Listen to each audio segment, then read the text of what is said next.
I'm from Tokyo, Japan, and grew up in London, England, and Tokyo.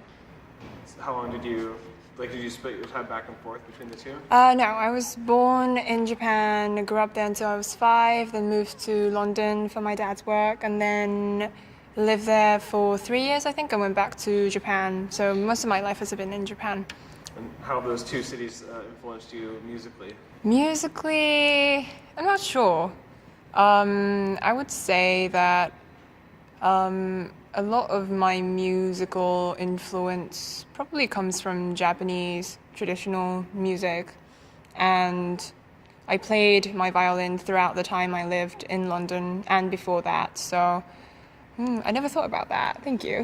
I'll think about it. It's okay. Do you have early childhood memories of music in Tokyo? I was 3. It goes into why I started playing the violin, but my mum asked me what I wanted for my birthday when I was 3. I was turning 4, and I said a violin because I just had this image of an orchestra playing in my head since I was 3. So that's how I got the violin, started playing, and been playing ever since.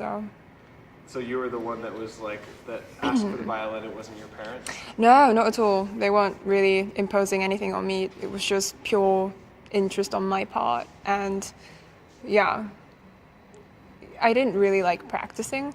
I just liked listening to the sound of it, I think, playing and listening to the sound of it. So yeah, my teacher was always like, you're very you have so much emotional and romanticism, and you just need to practice more on the technique. So that's pretty awesome that you were at that age you wanted to do that yourself. Yeah, I was very expressive, I think. So yeah, it came out that way. How did you know what an orchestra was at that age? Was there something you saw? I think so. I think my parents took me to concerts just out of their interest and not really to kind of instill that in me, but I just went and listened to music a lot and probably saw some stuff on TV, and yeah, I don't remember why, but I just had a very specific, I still remember, a cello player and a violinist in an orchestra. It's like a close-up of them in an orchestra playing, and yeah, so. That's very cool. Do you feel like it came natural to you? Was it something that you easily picked up, or did it take a lot of work? It probably did in the beginning, and it always is, I would say. But since I've been doing it for this long, it's just become part of me. It's an extension of who I am. So now it's effortless, I feel. That's really good. Could you maybe just say that statement one more time, just how it's kind of a part of you since you've been doing it for so long? Oh, well, I've been playing it for such a long time now, most of my life now. So it's just become a big part of me, and it's just an extension of who I am and how I express myself. So. Perfect. I think a lot of kids take music lessons when they're younger, especially more traditional instruments, but a lot of them don't continue playing. Why do you feel like it was something that stuck with you? For me, because I wasn't forced to.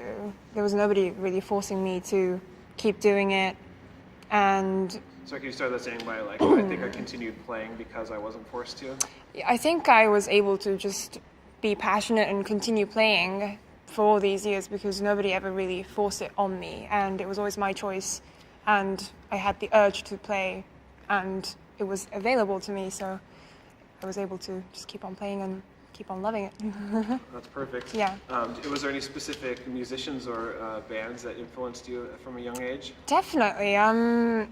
So I started violin playing classical. Excuse me. It's okay. And then gradually I got into other kind of music, and when I was 14 I started taking jazz vocal lessons. I started singing, and then I got into jazz, and the album that really had an impact on me was Waltz for Debbie by Bill Evans, and also around the same time I started listening to the Beatles, so those two had a Beatles Rubber Soul. It's my favorite album still to this day. I listened to those 2 CDs since I was 14. More like around when I was 14, 15, that was on my, we used to have those CD players. It was on it all the time, I feel.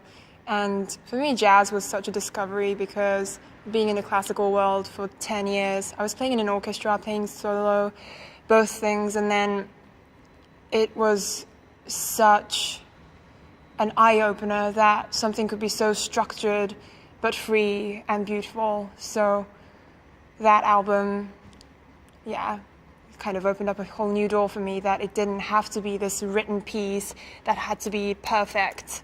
Like, I guess listening to jazz made me realize that beauty is in the imperfections, sort of. So, yeah.